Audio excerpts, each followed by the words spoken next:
इतिहास रचने के बाद नीरज चोपड़ा बेहद खुश नजर आए। इतना ही नहीं, इस इवेंट में उनके साथ मौजूद एथलीट्स का भी उन्होंने हौसला बढ़ाया।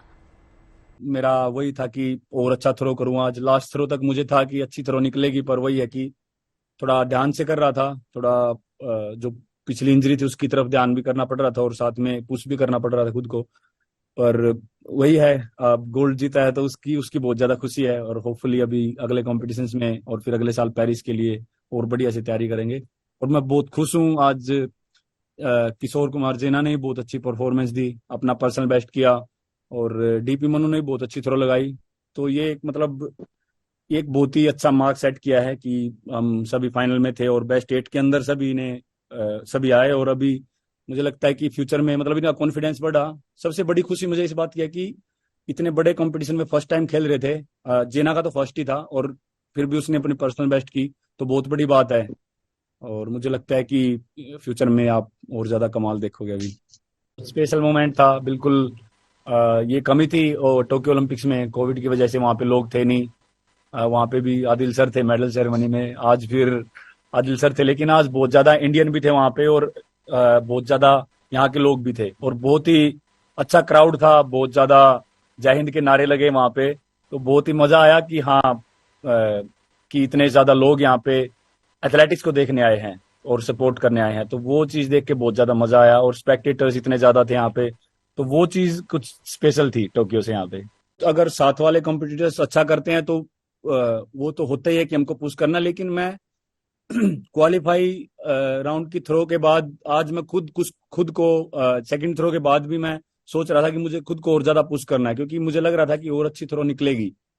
पर आपको पता ही है कि हाँ, इतना प्रेशर होता है उस टाइम पे अंदर, कुछ ना कुछ थोड़ी बहुत टेक्निक में या स्पीड में। और फिर प्रॉपर, क्योंकि क्वालिफिकेशन राउंड में भी पूरा हमको पुश करना ही पड़ता है, बार बार हम करना पड़ता है। और फिर अंदर थ्रो भी काफी अच्छी थी उस दिन। तो और रिकवरी का टाइम एक दिन था बीच में, तो वो भी एक बहुत बड़ा फैक्टर है कि कैसे रिकवर करके हम वापसी करते हैं और फिर फाइनल में उस तरीके से compete करते हैं। तो हो जाता है कभी कभी प्रेशर, लेकिन वही है कि हमेशा मैं सोचता हूँ कि लास्ट थ्रो भी मैं निकाल सकता हूँ।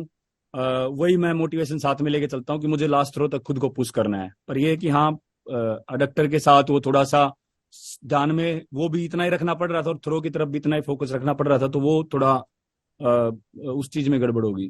खुद से तो ये बात मैं बोलूंगा नहीं कभी कि ग्रेटेस्ट ऑफ ऑल टाइम है। अब हमेशा हमेशा बहुत सारी कसर रह जाती है। मेडल्स मतलब सभी बोलते थे कि सिर्फ वर्ल्ड चैंपियनशिप का गोल्ड बचा है, लेकिन स्टिल और ज्यादा इंप्रूवमेंट करनी है, थ्रो और अच्छी लगानी है। और वही है sir, greatest of all time तो जलेजनी जैसे हैं अगर जेवलिन में बात करें तो। मुझे लगता है जी कि वो तो एक बिलीव भी होता है खुद पे। और सबसे इम्पोर्टेंट चीज है कि आपको कोई मेजर इंजरी ना हो, और आपको इंजरी है तो आप अच्छे से ठीक हो जाओ। जिन एथलीट्स की आपने बात की है, मेरा थोड़ा गला खराब हो गया है रुक के चिल्ला के वहां पे ग्राउंड पे। पर अगर आप एथलीट की योहानस वेटर की बात करें, 2 साल उसने किसी को कंपटीशन नहीं दिया। आपको भी पता है कि 2020 में और 21 में एक तरफा ही चल रहा था। और बाकी याकूब है, अच्छा थ्रोअर है, बड़े कॉम्पिटिशन्स का थ्रोअर है। और ये इतना ज्यादा डायमंड लीग से उनको इतना ज्यादा उसको बहुत ज्यादा पुश करके नहीं खेलते।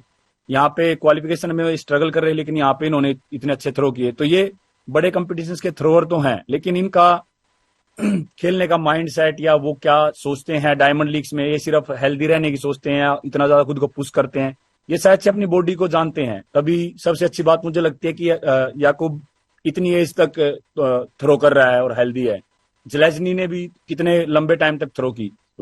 तो वो बहुत ज्यादा इंपॉर्टेंट है। मैं भी वही कोशिश करता हूँ कि हेल्दी रहे, सबसे इंपॉर्टेंट बात। और खुद पे बिलीव होना बहुत ज्यादा इंपॉर्टेंट है।